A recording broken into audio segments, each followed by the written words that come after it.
We all remember the 2022 FIFA World Cup in Qatar and the polish that defined it from start to finish. 4 years later, as the tournament returns across the United States, Canada, and Mexico, that picture has changed almost beyond recognition. This is not simply a case of poor planning or a few administrative missteps.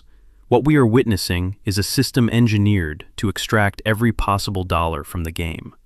Why is FIFA rewriting the rules? Why are certain national teams being treated like suspects rather than guests? Why has watching your own national team become, for the average fan, nearly out of reach? In short, why is FIFA gambling with its most valuable asset? Welcome to Match Today. If you're new here, subscribe and turn on notifications so you never miss an episode. The opening ceremony made the answer clear almost immediately.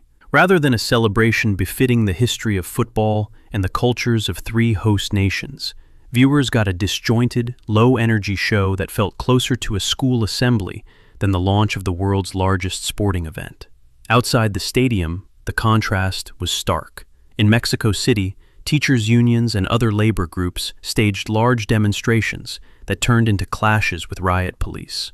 Protesters tried to breach security barriers and set fire to tournament-branded structures, scenes that made their way into the background of live broadcasts.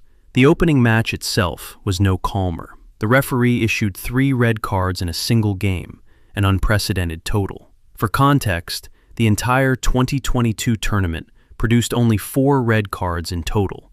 This one match alone produced 3. Ask any serious football fan what makes the World Cup special, and they'll point to its exclusivity.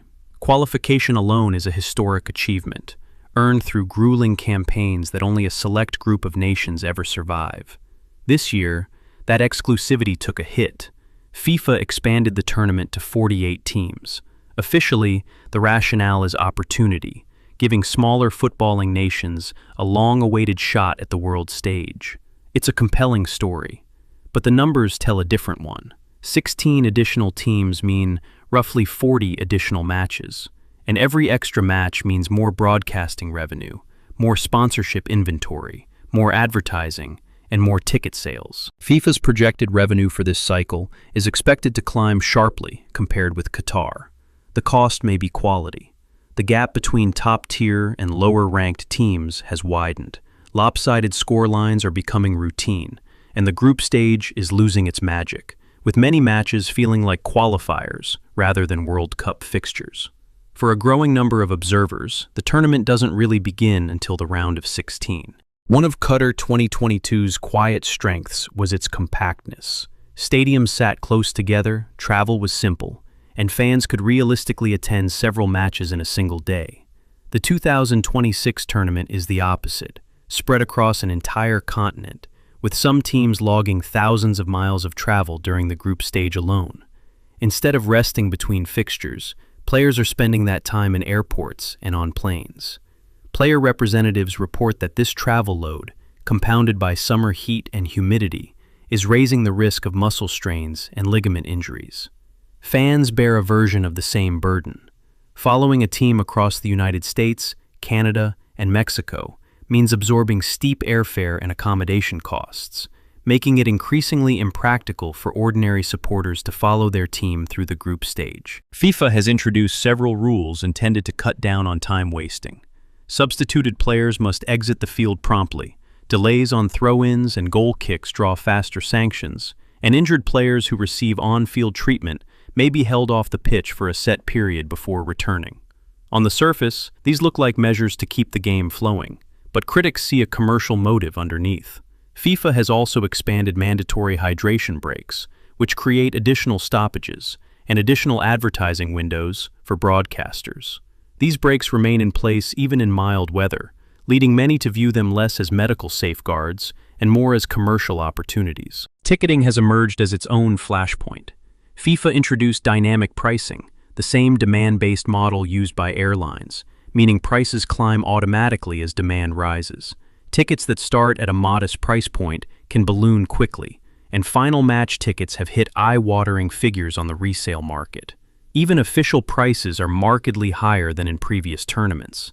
Layered on top of travel and lodging costs, attending the World Cup is becoming out of reach for ordinary supporters. fueling a sense that the tournament is being reshaped for wealthier spectators. Even fans who can afford the price tag face additional hurdles.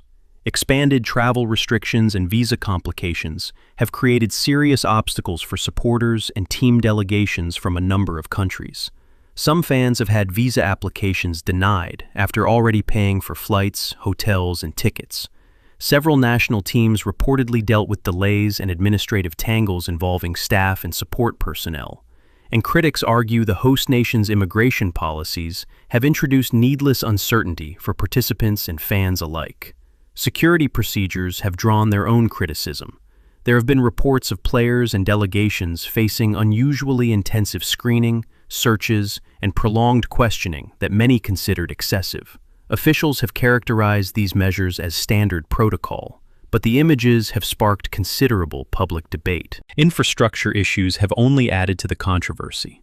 Some stadiums originally built for other sports required temporary natural grass installations to meet FIFA's standards, and players have complained that certain playing surfaces feel unstable, raising injury concerns. Training facilities haven't fared much better. Multiple teams have reportedly dealt with poor pitch conditions and logistical breakdowns, including equipment theft, transportation issues, and other unexpected complications. Then there's the weather. Several host cities face intense heat and humidity, yet matches continue to be scheduled during daytime hours.